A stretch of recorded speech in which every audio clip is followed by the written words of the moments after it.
Olá, bom dia, boa tarde, boa noite, sou a Giovana e eu vou falar do artigo da sexagem de espermatozoides. Bom, começamos pela parte de introdução. A demanda do mercado é uma tecnologia que existe desde a década de 1920, que tem como objetivo principal maximizar a produção animal a um custo menor e aumentar seus benefícios em questão da inseminação artificial por progresso genético. São desejadas algumas características que não alterem a viabilidade espermática, que seja compatível com a congelação, que seja permitido a sexagem de espermatozoides descongelados e que possibilite a produção de várias doses diárias a um custo mínimo, né, um custo que não seja extravagante. Algumas alternativas para a seleção de sexo em mamíferos são a separação de espermatozoides portadores do cromossomo X para aqueles que são portadores do cromossomo Y. A sexagem de embriões pré-implantados e mais a questão de concentração do sêmen congelado. Também tem isso. Bom, alguns benefícios para a produção da sexagem de espermatozoides por sistema de produção é a questão da produção de leite, que permite o controle da proporção sexual para obter fêmeas, maximizando o progresso genético e reduzindo custos associados aos machos. Ou seja,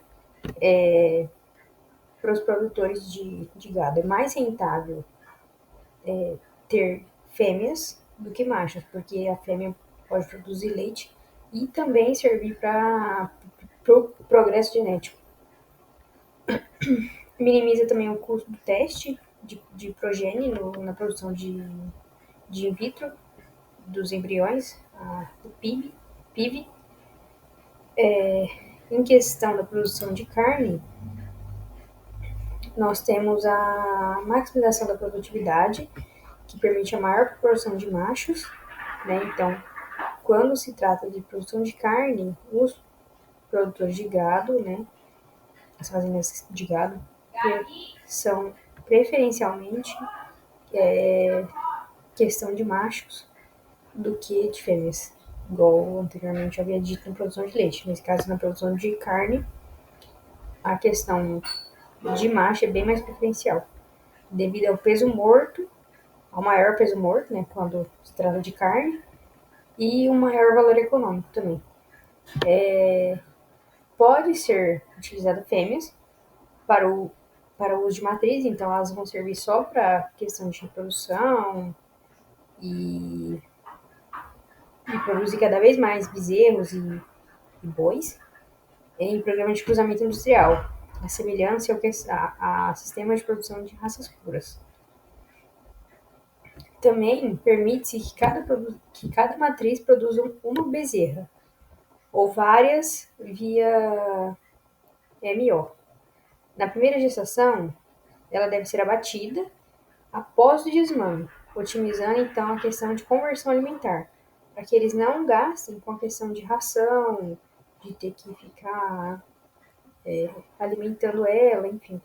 Então já é feito esse desmame e abatida após isso. Agora vamos para a parte de metodologias de sexagem de espermatozoides e suas limitações. Nós temos 3 limitações que são mais conhecidas. Eu vou falar primeiramente dos métodos imunológicos que são usados, que eles se baseiam na identificação de proteínas específicas do sexo, na superfície dos espermatozoides X e Y. Essas limitações, elas necessitam de um aprimoramento para aplicação comercial. Esses estudos, né, do artigo, eles indicam uma dificuldade de identificar as diferenças de proteínas de membrana entre esses espermatozoides X e Y. Agora, outra questão,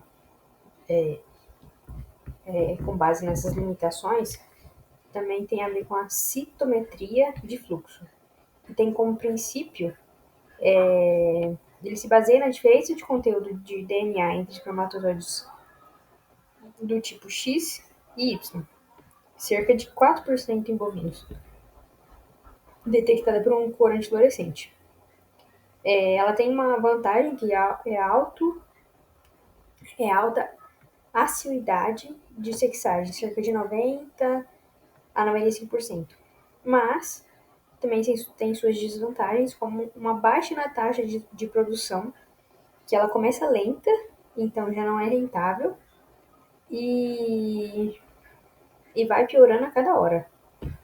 Ela foi melhorada em cerca de 90 para cerca de 90 milhões por hora, mas ainda assim ela aumentar essa velocidade, induzir então esse aumento da velocidade diminui a pureza.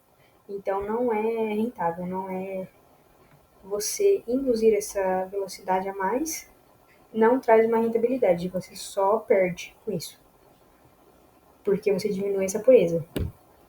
Também tem danos aos próprios espermatozoides, né?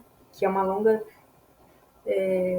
longo período de exposição ao corante tóxico e à luz ultravioleta, que pode causar danos irreparáveis ao DNA e, assim, consequentemente, causar aberrações cromossômicas. Também tem a sua viabilidade comprometida, tem uma taxa de 51% de baixa mobilidade pós-sexagem e após congelamento e descongelamento, uma taxa de 45%. Ou seja, sua integridade cai para baixo da metade, né? E a sua integridade acrosoma é mantida em apenas 65%. Ou seja, não é uma taxa confiável, né, digamos assim. Também tem como desvantagem baixas taxas de prenhez em campo, que não é rentável para quem é produtor de gado, né? Eles têm uma taxa significativamente menor em comparação ao sêmen convencional, sem ser congelado. É uma taxa de 30 a 40% nos Estados Unidos e 21 a 45% na Finlândia. E também tem a questão que tem um alto custo, né, por se tratar de um método por congelamento. O seu congelamento prejudica a coloração uniforme dos espermatozoides, diminuindo a eficácia da sexagem do sêmen previamente congelados. Ela possui também essa capacitação prematura, característica desvantajosa para espermatozoides destinados à estocagem. Ou seja, ela não, mesmo que ela seja própria para congelamento, ela ainda assim é desvantajosa em relação às outras. Agora vamos falar da centrifugação gradiente de densidade. Ela tem como princípio, ela se baseia na pequena diferença de densidade entre espermatozoides X e Y, cerca de 7 a 10% em bovinos. Bom, ela tem como vantagem essa alta capacidade de produção, que pode produzir cerca de 450 milhões de espermatozoides sexados ao mesmo período, em que a citometria de fluxo produz 18 milhões. Citometria de fluxo foi o que eu havia dito anteriormente. Ela possui também uma maior e mais alta viabilidade. Ela se mantém mais rentável em comparação ao sêmen não sexado. Possui menos danos, então ela tem essa questão de diminuição do número de centrifugações e manipulações, que minimiza injúrias. Ela é compatível com a congelação e com a descongelação.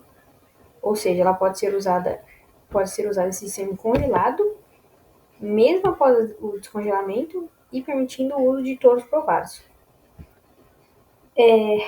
Não precisa de alto investimento em máquinas, então também é uma vantagem.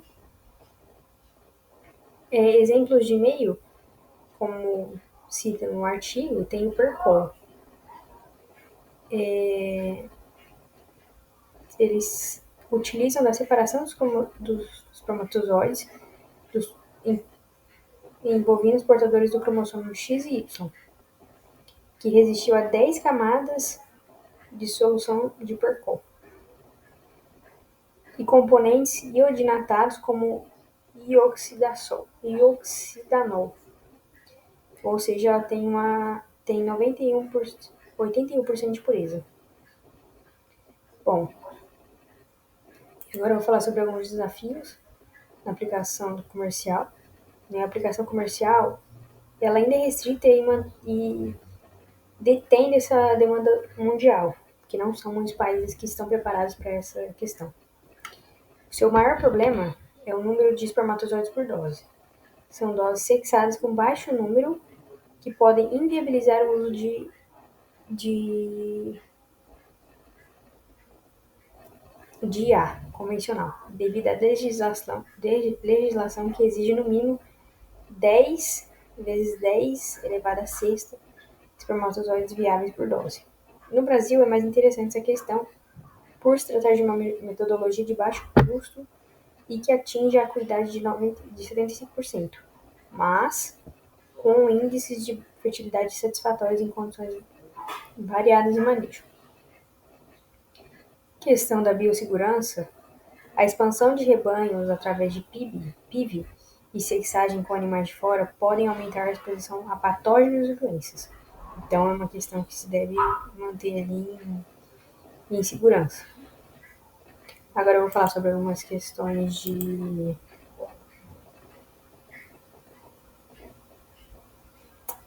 aplicação comercial. Bom, no Brasil essa questão de aplicação comercial, como eu já havia dito, e também tem a questão de segurança, né, que a sexagem pode aumentar a exposição a patógenos e doenças. E não é muito interessante em questão da aplicação comercial, porque isso detém muito de questões assim de segurança mesmo.